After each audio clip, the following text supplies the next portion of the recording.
Hello दोस्तों, नमस्कार। एक बार फिर से आपके चैनल टेट स्टडी और नई वीडियो में। तो दोस्तों, यहाँ पर हम मनोविज्ञान की एक सीरीज़ चला रहे हैं जिसके पार्ट 1 मैं अपलोड कर चुका हूँ और जिसमें 1 से लेकर 20 क्वेश्चन थे मनोविज्ञान के इम्पोर्टेंट, जो कि शिक्षक भर्ती 2020 के आपके एग्ज़ाम को देखते हुए हमने अपलोड किए हैं, जो बार बार पूछे जा रहे हैं इम्पोर्टेंट। इनमें से यदि आप 15 भी सही कर देते हैं 20 में से, तो मेरा मानना ये है कि आप एग्ज़ाम में साइकोलॉजी में एक बहुत ही अच्छा स्कोर करके निकलेंगे। तो यहाँ पर पार्ट 2 इसका आज अपलोड होने वाला है। ये वीडियो पार्ट 2 आप देख रहे हैं, जिसमें 21 से लेकर 40 तक के क्वेश्चन यहाँ पर होंगे।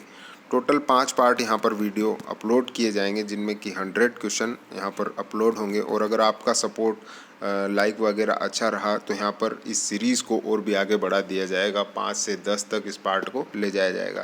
तो यहाँ पर शुरू करते हैं 21 क्वेश्चन से। आज 40 क्वेश्चन तक हम इसमें सेलेक्ट देखेंगे। आपको अपना स्कोर कमेंट बॉक्स में बताना है। साथ ही अगर इन क्वेश्चंस का PDF अगर आप डाउनलोड करना चाहें तो हमारे टेलीग्राम चैनल से डाउनलोड कर सकते हैं, जिसका लिंक आपको डिस्क्रिप्शन में मिल जाएगा। तो ज़रूर से कमेंट करके बताइएगा कि आपने कितना स्कोर किया है, और प्लीज़ वीडियो को ज़रूर से अभी से लाइक कर दीजिए, क्योंकि यहाँ पर बहुत मेहनत लगती है इनको छांटने और वीडियो बनाने में। बढ़ते हैं पहले क्वेश्चन की ओर। निम्नलिखित में से कौन सा कौशल भावनात्मक बुद्धि से संबंध नहीं होता? यहाँ पर नहीं पूछा गया है और भावनात्मक बुद्धि की बात की गई है। ऑप्शन नंबर ए, भावनाओं के प्रति जागरूकता। बिल्कुल सही बात है। बी, भावनाओं की आलोचना। ये थोड़ा सा मुझे गलत लगता है। ऑप्शन नंबर सी, भावनाओं का प्रबंधन हो सकता है। और ऑप्शन नंबर डी, कक्षा सहपाठियों के साथ मैत्रीपूर्ण व्यवहार। तो ये भी 100% भावनाओं से जुड़ा हुआ है। तो यहाँ पर ऑप्शन नंबर बी आपका सही हो जाता है, क्योंकि भावनाओं की आलोचना करना भावनात्मक बुद्धि से कोई संबंध नहीं रखता है यहाँ पर। तो याद रखिएगा ऑप्शन नंबर बी। बढ़ते हैं 22 क्वेश्चन की ओर। जी हाँ, थोड़ा सा जूम आउट में यहाँ पर कर रहा हूँ। बच्चे फिल्मों में दिखाए गए हिंसात्मक व्यवहार को सीख सकते हैं। यह निष्कर्ष निम्नलिखित में से किस मनोवैज्ञानिक द्वारा किए गए कार्य पर आधारित होता है? अब आप समझ रहे हैं यहाँ पर कि यहाँ पर बच्चे फिल्मों में दिखाए गए हिंसात्मक व्यवहार को अपना सकते हैं, ऐसी बात की गई है। तो आपको यहाँ पर याद रखना है कि सामाजिक अनुबंधन की बात, सामाजिक तौर पर सीखने की बात यहाँ पर की जा रही है। जो जैसा बच्चा देखता है क्या वैसा सीख सकता है, इस प्रकार का पूछा जा रहा है यहाँ पर कि ये किस सिद्धांत पर आधारित है, किसने उसे दिया है। तो ऑप्शन नंबर ए, जीन पियाजे। B, Edward L Thorndike. C, Albert Bandura. और डी, JB वाटसन। तो यहाँ पर आप में से कईयों को पता भी होगा, ऑप्शन नंबर सी इसका सही आंसर हो जाएगा। एल्बर्ट बंडूला ने सामाजिक अधिगम का सिद्धांत दिया था, जिसके तहत बच्चा जो है, इनका ये मानना है कि बच्चा जैसा देखता है वैसा सीख जाता है। ठीक है, तो यहाँ पर ऑप्शन नंबर सी सही हो जाएगा। अगर आपको इसका सिद्धांत देखना है तो आप हमारे चैनल पर जाकर देख सकते हैं, सभी सिद्धांत वहाँ पर अपलोडेड हैं। 23 को देखिए। शिक्षार्थी फैशन शो को देखकर मॉडल्स के अनुसार शिक्षार्थी फैशन शो को देखकर मॉडल्स का अनुसरण करने की कोशिश करते हैं। इस प्रकार के अनुकरण को क्या कहा जा सकता है? ऑप्शन नंबर ए, सामान्यकरण। बी, सामाजिक अधिगम। या सी, प्राथमिक अनुकरण। या डी, गौण अनुकरण। तो अभी मैंने आपको बताया कि इसको सामाजिक अधिगम कहते हैं। आप फिर से पढ़िए। शिक्षार्थी फैशन शो को देखकर मॉडल्स का अनुसरण करने की कोशिश करते हैं। ठीक है, समाज में जिसको भी वो देख रहे हैं, उनको पसंद आ रहा है, तो उनका अनुसरण वो करते हैं, उन्हें रोल मॉडल मानकर। तो इसे ही सामाजिक अधिगम कहते हैं, जो कि एल्बर्ट बंडूरा ने दिया है। ठीक है, तो ऑप्शन नंबर बी यहाँ पर सही हो जाएगा। क्वेश्चन नंबर 24 को देखिए। एक प्रभावी शिक्षक अपने अधिगमकर्ताओं को सामूहिक क्रियाओं में सम्मिलित करते हैं, क्योंकि इससे सीखना सुगम बनाने के अतिरिक्त यह विकास करता है। ऑप्शन नंबर ए, संघर्ष। बी, मूल्य द्वंद्व। सी, दुश्चिंता।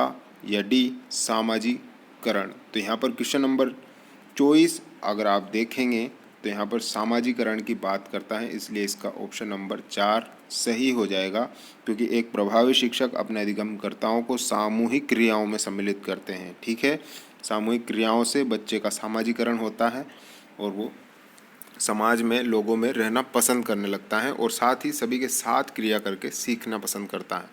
तो यहाँ पर ऑप्शन नंबर डी सही हो जाएगा। बढ़ते हैं क्वेश्चन नंबर 25 की ओर। अधिगम जिसके बिना संभव नहीं है वो क्या है? ए शिक्षक, बी पाठ्यपुस्तक, सी प्रेरणा या डी निर्देशन। तो आप में से कईयों ने इसको सही भी कर दिया होगा और इसका सही आंसर होगा ऑप्शन नंबर 3, प्रेरणा के बिना अधिगम संभव ही नहीं है। ठीक है, जब तक विद्यार्थी खुद प्रेरित नहीं होगा वह नहीं सीख सकता। ठीक है, तो यहाँ पर ऑप्शन नंबर सी सही हो जाएगा। क्वेश्चन नंबर 26 देखते हैं। कौन सा सिद्धांत अधिगम स्थानांतरण में सहायक नहीं होता है? ठीक है, यहाँ पर नहीं पूछा गया है। ऑप्शन नंबर ए समरूप तत्वों, बी मानसिक अनुशासन, सी अर्थपूर्ण सामान्यीकरण और डी तथ्यों की विशुद्धता।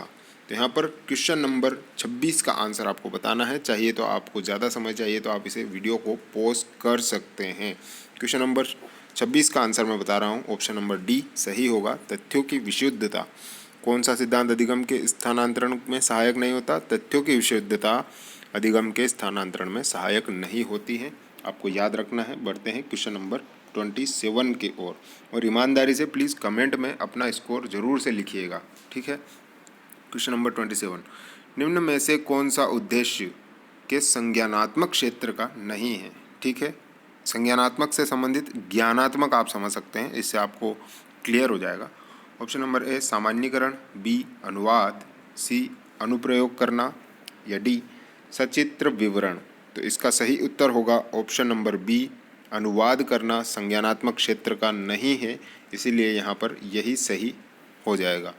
बढ़ते हैं क्वेश्चन नंबर 8 की ओर, 28 की ओर। विलुप्त होना किसका परिणाम है? ठीक है, विलुप्त होना किसका परिणाम है? ऑप्शन नंबर ए पुनर्बलन का अभाव, बी अवरोध, सी तनाव या डी दमन। तो अब आपको इसका सही उत्तर लगाना है। ऑप्शन नंबर ए पुनर्बलन के अभाव में विलोप हो जाता है। ठीक है, अनुबंधन का विलोप हो जाता है पुनर्बलन के अभाव में। ठीक है, सक्रिय पुनर्बलन देना उसको आवश्यक होता है और ये सिद्धांत है स्किनर महोदय का, जिसको भी आप हमारे चैनल पर आसानी से देख सकते हैं। ठीक है, बढ़ते हैं क्वेश्चन नंबर 29 की ओर। रॉबर्ट एम गेने ने अधिगम की कितनी परिस्थितियां बताई हैं? ये वेरी वेरी इंपॉर्टेंट है। ठीक है, तो इसको याद रखिएगा आप, इसका आंसर सीधा एग्ज़ाम में पूछ लिया जाता है आपके। तो ऑप्शन ए 5, बी 7, सी 8 या डी 6।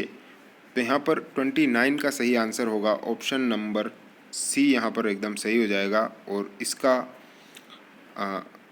उत्तर होगा 8, क्योंकि रॉबर्ट एम गेने ने अधिगम की 8 परिस्थितियाँ बताई गई हैं साइकोलॉजी में रॉबर्ट एम गेने के द्वारा, तो ये आपको याद रखना है।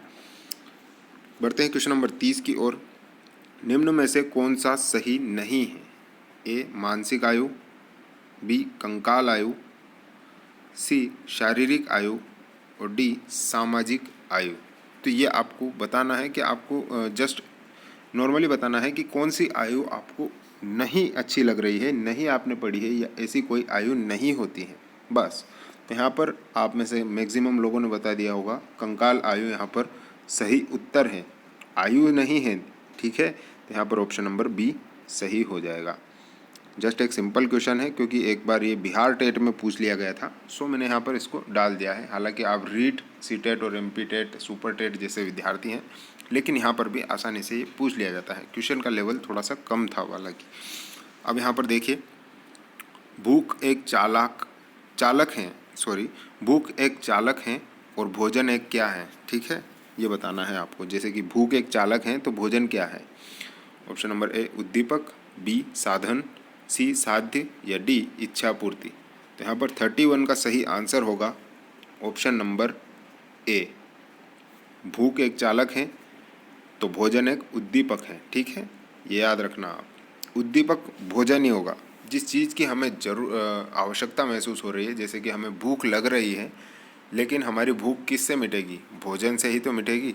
ठीक है, तो वो भोजन जो है उद्दीपक कहलाएगा। लेकिन भोजन की आवश्यकता के कारण हमारे अंदर जो तनाव उत्पन्न हो रहा है, जो भी उत्पन्न हो रहा है, उसे हम चालक या तनाव उस कह सकते हैं, जैसे कि भोजन की आवश्यकता के कारण हमें भूख लगती है, ठीक है, तो इसे हम चालक या तनाव कह सकते हैं। बढ़ते हैं क्वेश्चन नंबर 32 की ओर। अभिप्रेरणा प्रदान करने में कौन महत्वपूर्ण भूमिका निभाता है? ए समाज, बी सहपाठी, सी शिक्षक या डी नेता।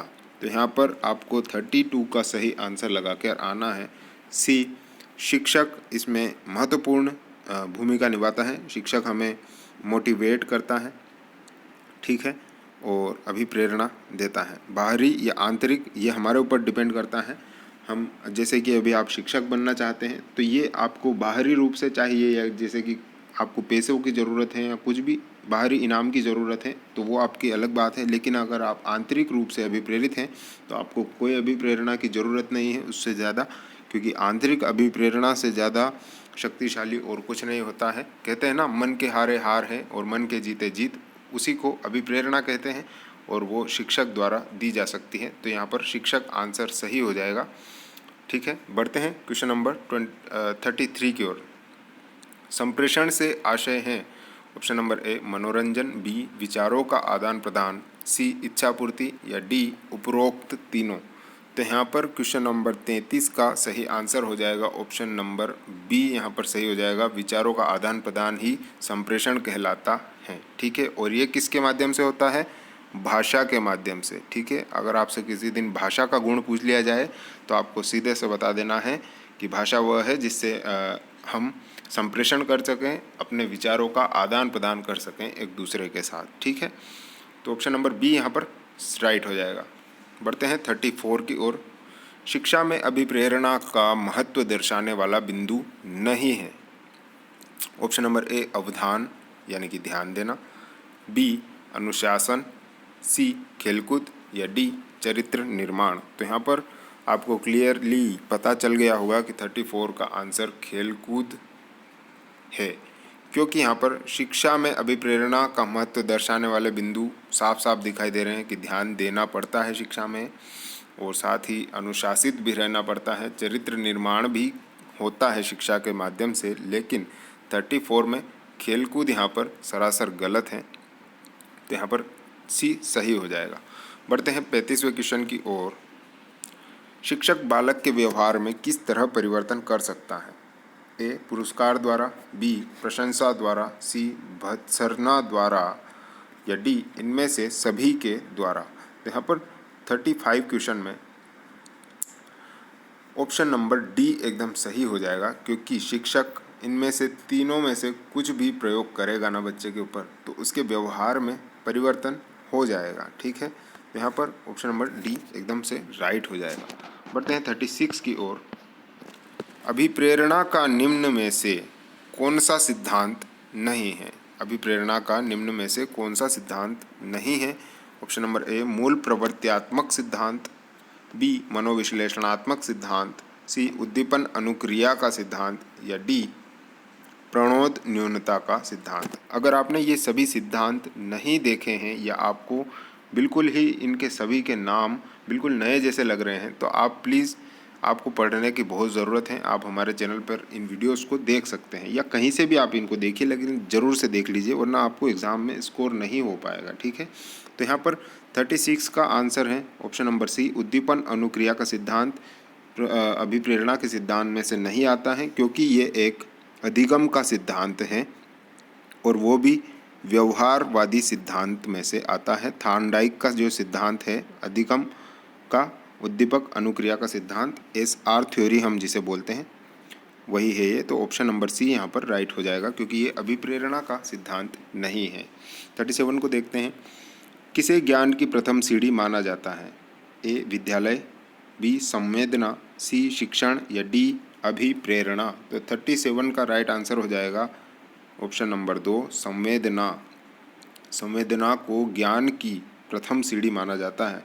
बच्चा, अगर आपने जीन पियाजे का सिद्धांत पढ़ा हो तो आपको पता होगा कि बच्चा संवेदीगामक अवस्था में होता है शुरुआत में, और संवेदीगामक अवस्था 0 से 2 महीने की होती है। वहाँ पर संवेदीगामक अवस्था बच्चा संवेदी होता है ज्ञान की प्रथम सीढ़ी को संवेदना कहा जाता है, इसीलिए क्योंकि बच्चा उसमें अपने ज्ञानेंद्रियों के माध्यम से सीखता है। ठीक है, जैसे कि किसी चीज़ को स्पर्श करके सीखेगा, किसी को चाट कर सीखेगा, ठीक है ना, स्वाद लेकर, या किसी को देखेगा, किसी को सुनेगा। लेकिन यहाँ पर कोई पढ़ने पढ़ाने की बात नहीं है। ज्ञान वो पैदा होते ही लेने लग जाता है, लेकिन वो अपने ज्ञानेंद्रियों के माध्यम से, संवेदनाओं के माध्यम से लेता है। ठीक है, तो यहाँ पर ऑप्शन नंबर बी सही हो जाएगा। 38 को देखिए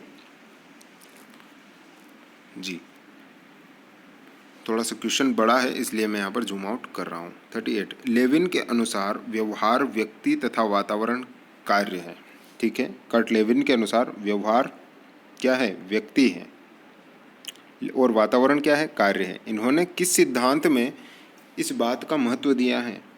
तो याद रखिएगा, इसका एक ही आंसर है, ऑप्शन नंबर ए, क्षेत्रीय सिद्धांत। कर्ट लेविन ने अधिगम का क्षेत्रीय सिद्धांत दिया था, इसलिए यहाँ पर इसका ऑप्शन नंबर ए सही हो जाएगा। मैंने आपको डायरेक्टली बता दिया है कि कभी भी आपसे एग्ज़ाम में पूछ लिया जाए अधिगम का क्षेत्रीय सिद्धांत किसने दिया है, तो वहाँ पर आपको लगा कर आना है कर्ट लेविन, वहाँ पर सही आंसर हो जाएगा। ठीक है, ये आपको याद रखना है, मोस्ट इम्पोर्टेंट क्वेश्चन है। ठीक है, 39 की ओर बढ़ते हैं। प्रेरकों के वर्गीकरण में निम्नलिखित में कौन सा सही नहीं है? याद रखिएगा, यहाँ पर फिर से नहीं पूछा गया है आपसे। ऑप्शन नंबर ए सामाजिक, बी व्यवहारिक, सी मनोवैज्ञानिक, या डी स्वाभाविक। अब आपको यहाँ पर बहुत सोच समझ कर इसका आंसर देना है। चाहिए तो आप वीडियो को पॉज कर सकते हैं, एक बार और क्वेश्चन पढ़ सकते हैं। प्रेरकों का वर्गीकरण में निम्नलिखित में से कौन सा सही नहीं है? सामाजिक, व्यवहारिक, मनोवैज्ञानिक और स्वाभाविक। तो आपको यहाँ पर सही आंसर लगाना है बी व्यवहारिक, इसका सही आंसर हो जाएगा। क्वेश्चन नंबर 40 की ओर बढ़ते हैं। 40 की ओर बढ़ते हैं। अभिप्रेरणा से संबंधित व्यवहार का लक्षण है। ऑप्शन नंबर ए दीवा स्वप्न, बी भग्नशाएँ, सी उत्सुकता, या डी कुसमायोजन। ठीक है, बाकी के 3 वर्ड ए, बी और डी गलत हैं। ये किसी अन्य चीज़ से समायोजन, कुसमायोजन से जाकर संबंधित हैं। लेकिन यहाँ पर ऑप्शन नंबर सी राइट हो जाएगा, क्योंकि जिसे भी अभिप्रेरणा होगी किसी काम को करने की, वो अत्यधिक उत्सुक होगा उसे करने के लिए। तो यहाँ पर ऑप्शन नंबर सी एकदम से राइट हो जाएगा। दोस्तों, इस पीडीएफ को डाउनलोड करना है तो ज़रूर से कर लीजिएगा हमारे चैनल, टेलीग्राम चैनल से, क्योंकि इसमें नीचे में आंसर भी लिख कर दे रखे हैं मैंने। और वीडियो को लाइक नहीं किया है तो प्लीज़ लाइक कर दीजिए यार। और नेक्स्ट पार्ट के लिए ज़रूर से इंतज़ार कीजिएगा, जल्द ही नेक्स्ट पार्ट अपलोड होगा। और 41 से लेकर वहाँ पर 60 तक क्वेश्चन अपलोड होंगे। ठीक है, तो ज़्यादा से ज़्यादा वीडियो को लाइक कीजिए यार, ताकि मेरा भी मोटिवेशन बढ़ता रहे। थैंक यू, मिलते हैं नेक्स्ट वीडियो में।